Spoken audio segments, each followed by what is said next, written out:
Pakikalat ang video na ito, pakikalat sa buong mundo.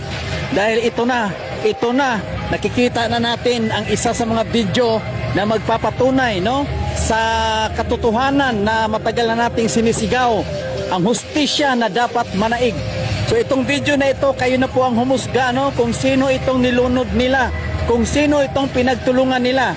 Okay? So mga kababayan, kayo na po ang humusga dito na sana po makarating ito sa nanay ni Rene Boy.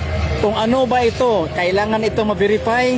Nang sa ganon, malalaman natin kung sino-sino itong mga tao na ito na tumutulong, na may isang tao na nilunod talaga, may isang tao dito na talagang pinagtulungan, no? O, makikita natin sa video. Makikita natin sa video na may isang tao na pinagtulungan. Ayan, 3, 4, o ayan na nga. Totoo nga yung mga informasyon na nakalap natin, mga kaibigan. At ang video na ito ang susi ng katotohanan. Kaya managot ang dapat managot. Sa batas, dapat walang kinikilingan at walang pinaprotektaran. Ang dami niyong drama. Ayan na, oh.